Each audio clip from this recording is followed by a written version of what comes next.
সালামু আলাইকুম, আশা করি সবাই ভালো আছেন। আজকে আরেকটা বাড়িতে চলে আসছি সুরের ভিতরে লাইট লাগানোর জন্য, মানে দোতলার ভিতরে দোতলার ছাদের ওয়াল যে ওয়ালটা করে ওয়ালটার ভিতরে লাইট লাগানোর জন্য চলে আসছি। দেখেন এই লাইটগুলো লাগাইতেছি, দেখেন একদম কিভাবে সুসুই লাইট লাগাইতেছে। এই লাইটগুলো লাগাইতেছে এত প্যারা যেটা বলার বাইরে, প্রচন্ড কষ্ট দেয় এই লাইটগুলো লাগাইতে, কারণ সুসুই লাইটগুলো লাগানো লাগে। এই দেখেন এই জায়গাটার ভিতরে সুবিধার পর লাইটগুলো লাগায়। তবে এই জায়গাটা যদি আগে একটু চালু হতো তাহলে লাগাইতে মনে হয় একটু সুবিধা হতো আর কি।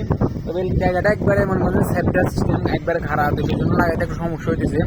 আর লাইট কিরকম লাইট লাগাই সেটা দেখাতেছি। এগুলো লাস্ট ফর লাইট দেখেন, তবে এগুলো কিন্তু গ্যারান্টি আছে। আর প্রত্যেকটা লাইটের ভিতরে কিন্তু কানেক্টর দিয়ে লাগাইতেছি। এই দেখেন এগুলো কানেক্টর দিয়ে প্রত্যেকটা লাইট কিন্তু কানেক্টর দিয়ে লাগাইতেছি। কানেক্টরের সাথে কিন্তু তার জোড়াছে, তার জোড়ায় তারপরে যায় যে মেন তারটা দিচ্ছি এটার ভিতরে কানেকশন করে দিতেছি। দেখেন কতগুলো লাইট, সবগুলো লাইটে ইয়া করে নিয়ে আসছি। সারাদিন 5+ ক্লিন করা হয়েছে, যে বক্সগুলো দিচ্ছি লাল বক্সগুলো, যে বক্সগুলো ক্লিন করছি, তারপর যাই বক্সগুলোর ভিতরে তার টানতেছি। এখন তার টানি লাইট লাগাইছি, দেখেন এখানে এখনো তার টানতেছি, কি সরষে তার টানতেছি। আসলে এই জায়গাটার ভিতরে কিন্তু কাজটা এইভাবে উপর দিক থেকে লাগাইতে কিন্তু সুবিধা আছে, কিন্তু প্রচন্ড রিস্ক। আর সিঁড়ি হলে মনে করেন যে একজন সিঁড়ি ধরো, আরেকজনে মনে করেন যে তার জোড়ায় লাইট লাগাও, তারপর একবার নামো একবার উঠো, অনেকটা ফেরা। তো সেই জন্য মনে করেন যে উপরের দিক থেকে সুই লাগাইতেছে, একটু কষ্ট হলেও সুবিধা আছে উপরের দিক থেকে লাগাইতে। এখানে একজনে তার টানি দিতেছে আর আমি এখানে লাইট লাগাই দিতেছি। সৌদি আসছে একটু আগে, যদি দেখতেছে নিচে যে ডাবল করে দেওয়া আছে লাইট, উপরে দিয়েছে, আবার নিচে সাইডে যে দেখেন ডাবল, জায়গাটার ভিতরে দেওয়া হয়েছে। ওই জায়গাটার পুরো লাগানো কমপ্লিট হয়ে গেছে, শুধু উপরেগুলা বাকি আছে।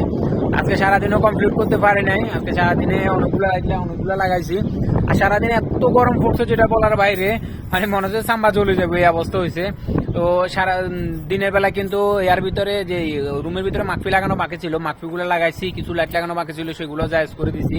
তো এখন যখন একটু সন্ধ্যা হয়ে আসছে, দেখেন কিছুটা ডুবে গেছে, এখন রোদ নাই, তেমন গরম নাই, তো সেই হিসাবে এখানে আসছি লাইটগুলো লাগানোর জন্য। আলার মতো অনেকগুলো লাইট লাগাইছি, আরো কিছু বাকি আছে।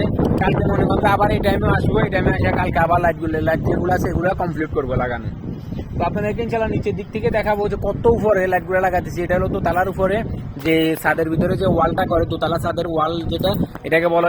আলহামদুলিল্লাহ সারাদিন অনেক লাইট লাগাইছি, অনেক কাজ করছি। এখন চলে যাইতেছি প্রায় মার্কেটের আদানের সময় হয়ে গেছে, মার্কেট আদান প্রায় দিয়ে দিতেছে। দেখেন কিছু লাইট লাগানো বাকি আছে। আজকে ছাদের উপরে অনেকগুলো লাইট লাগাইছি, কালকে লাইটটা গেলে কমপ্লিট হয়ে যাবে আল্লাহর রহমতে। হ্যাঁ এখন চলে যাইতেছি, চলে ছেলে বসে দিচ্ছে আমাদের জন্য, আর নিচে গাড়ি চলে আসছে, গাড়ি ওয়েট করতেছে আমাদের জন্য। তো চলে যাইতেছি, লাইটগুলো পৌঁছে এখন একটা বাথরুমের ভিতরে তালা লাগাই রাখি যাবো। তো চলে যেতে সবাই দোয়া করবেন। আল্লাহ হাফেজ, ভালো থাকবেন সবাই।